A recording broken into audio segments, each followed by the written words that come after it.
This is a continuation of the Google Sites video that I was just doing. In the video before, we had added a subpage to Science. So I'm going to show you, if you hit this arrow over here, it's going to show you that first class page that we added. And also, if you'll notice up here, when I scroll over Math, it doesn't have an arrow, but if I scroll over Science, it has that first class as a subpage. This would be a great way if I was using this as a portfolio to store stuff underneath their classes. This would also be a great way if they wanted to store previous year's work. So you could kind of do like an archive page and just have the subpages labeled by the year or the class that they took of material they wanted to hang on to. The only other thing I think I really need to show you on Google Sites is the different themes you can pick. I don't remember if I showed you this at the beginning, but these are different options if you just want to change the overall look of the site. It changes your font, and then it's going to have different color options you can choose from as well. It's pretty similar to the different themes you can use in any of the Google tools. Now that I have created my Google site and I have it the way I want it, remember it's really easy to toggle between your insert pages and themes at the top.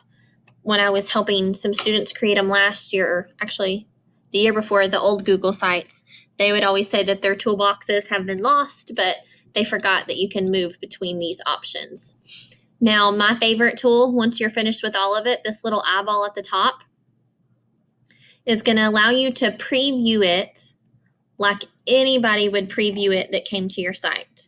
So you can click on the different pages. As you see, I didn't put anything on Math or Science or my first class yet, and then go back to Home. So this opened in a completely different window, so when you're done with it, you can just exit. Actually, it didn't open in a window. I should have gone back. Whoops. Don't do what I just did. So now I'm going to go back to my Google Sites. There it is. So let's show you the correct way to do that. So when you're in your preview, instead of just exiting out of the whole tab, I think you hit this little X down here. Oh, another cool thing. See, I goofed up and now it's helping me remember what else I wanted to show you. This is showing you like as a computer screen. This is going to show you the tablet. This is going to show you the phone. This is the best thing about Google Sites. It's changing my site to make it to where if I view it on a phone, it's easy to view. There's nothing more frustrating than when you look at a website on a phone and you're having to scroll side to side so much. It moved my picture. It resized this website. It did everything I needed it to do, so it's still viewable on my phone screen. Now look, my menus have changed. Now my menus are off to the side instead of at the top. So that's the only thing it's really going to change for you. Now if you wanted to exit out of the preview, you hit the X, not the X at the top like I did. The last thing you need to do with your site is publish it. You can call it whatever you want to. Right now, anyone at Chico ISD can view it, so you would have to change that if you were sending it to somebody outside our school district. It takes a little while to publish.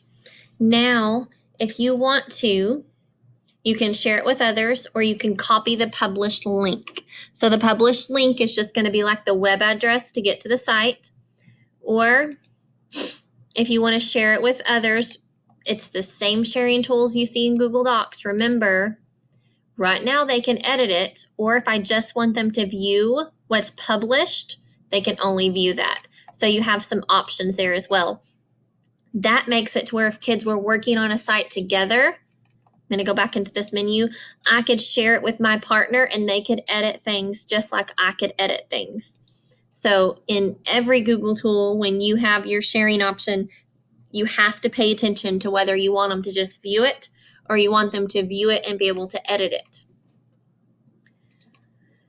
You have a couple of different options over here. The only one I think I really choose on our little 3-dot button is to duplicate the site. If I was making like a template site for my students to use, or if I just wanted to, I'll be real honest, I did a college class and I just wanted to reuse my site and change it a little bit, but I needed to have 2 copies of it, the original and my changed one. This kind of gave me the option to duplicate it. Other than that, I haven't seen a whole lot of use for the duplicate site option, but you'll probably find more use than I will out of it. If you have any more questions on Google Sites, shoot me an email. I can tell you that this is by far my favorite Google tool right now because it's such a great way for students to display their work. And I think that our modern day resume is slowly, actually not even slowly, but quickly being replaced with a portfolio. I think this is a great way for kids to showcase what they can do instead of us just reading about it on paper.